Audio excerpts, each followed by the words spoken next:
Alright, what we got here today is a 2003 Ford Windstar, and what I'm going to be showing you is how to deal with a battery on light that is still illuminated even after you do an alternator change. This alternator was rebuilt and reinstalled by our shop and then brought to us because the light didn't go out.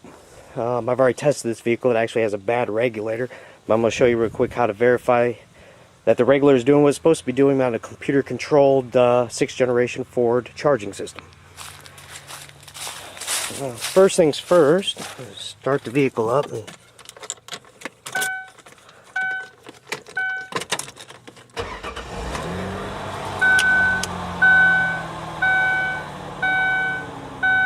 As you can see right now, the only light on is the check engine, but the battery light comes on and comes off as it wants to. There it is.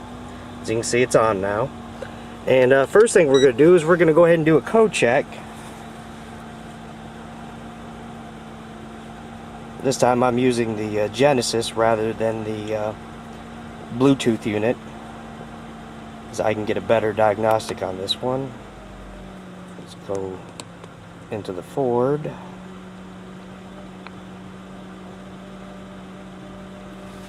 Takes it a second. Reuse.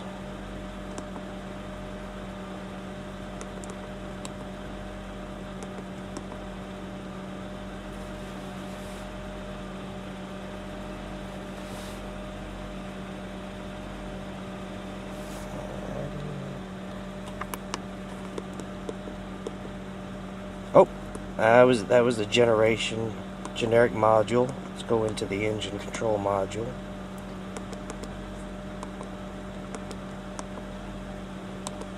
Alrighty. The reason I'm showing you this is it has a lot of various problem codes, but something that stands out is there is a couple of charging system related codes, and anytime you have a lot of random codes and you have a charging system issue, you need to take care of the charging system issue first. As you can see, there's a lot of O2 codes, and then this alternator code here, it's a P1246. And if we go out and go into the ABS system, and we'll go down here to read codes.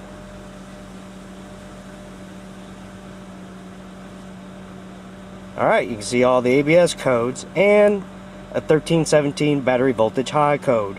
You can't, none of these are reliable codes. Anytime you have voltage that's way above or way below what it's supposed to be, it could create all kinds of problems inside the ECMs, the body control module, transmission control module, ABS control module. You can have all kinds of issues because voltage is fluctuating outside the computer's control. So, let's find out what's going on with the charging system.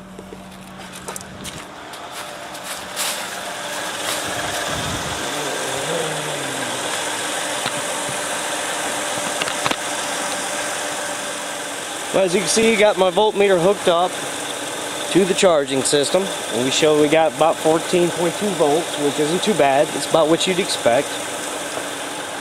We're going to hook up a clamp meter up to the cable going to the alternator, see what kind of load the system's under.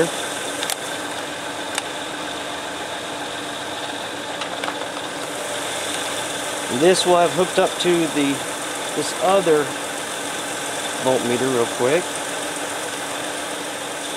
Okay, as you can see that the clamp meter is hooked to the voltmeter, reads 0, that's what you want. You can adjust this to get it to 0 if you need to.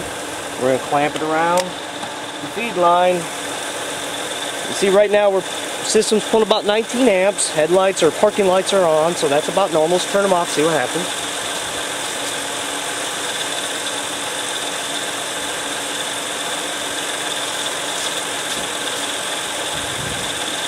As you can see amperage is coming down. We're about 16.3 amps. That's not too bad. Now, since we have a battery light on, this is going to be hard to do because it's getting dark. This vehicle leaves tonight, so I wanted to do this before it was gone.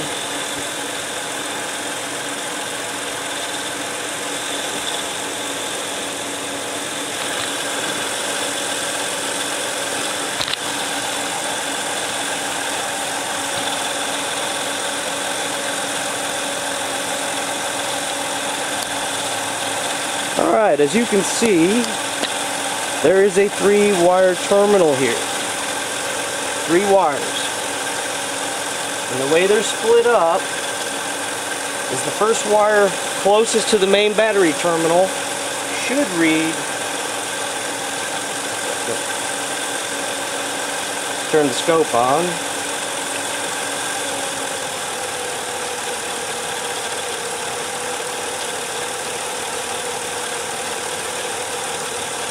this wire should read battery voltage. As you can see, it does. So that means you have a good connection between this wire and the fuse box where it connects. The next wire is a signal send from the PCM to the alternator to control its voltage. This is another 5 volt square wave signal, and the computer changes the dwell on the signal to control how much the regulator should be attempting to charge the system. So what we should see here, let's back out of this and get into the lab scope mode. What we should see here is, like I said, a 5 volt signal to slow down our time base. Alright.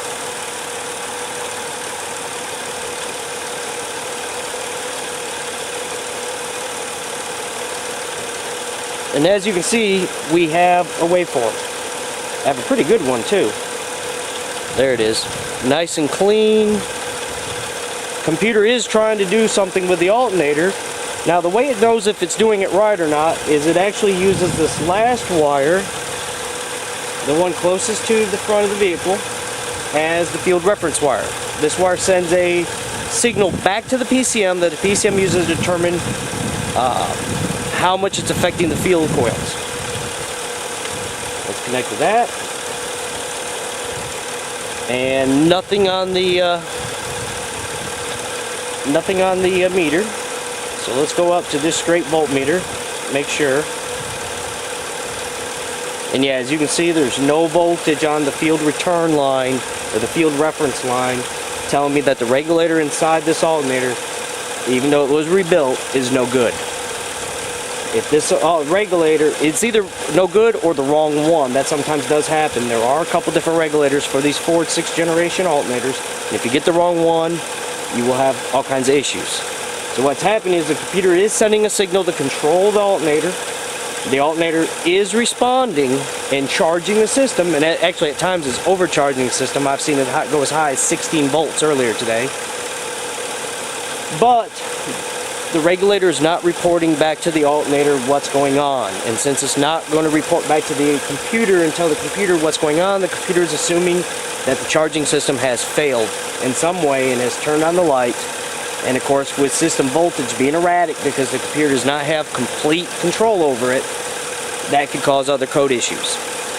So this customer is coming to get this vehicle. They're returning it back to where they had the alternator rebuilt. They're going to have them take it back apart and recheck everything and have them fix the problem. Then they'll clear the codes, drive the drive cycle, and see what returns. If no codes return, then that's the only problem. If I start troubleshooting all of those codes, it's most likely that they're not actually faults.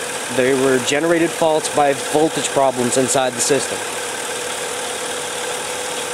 Alrighty, that's pretty much it. Another thing to notice is, of course, your main terminal should always have your battery voltage on it, of course. But that's it. 6th generation alternators are pretty simple. One wire going straight to the battery. One wire in the connector, the closest to the rear of the vehicle, goes to the fuse box. If you have an alternator that's not charging at all, check that fuse.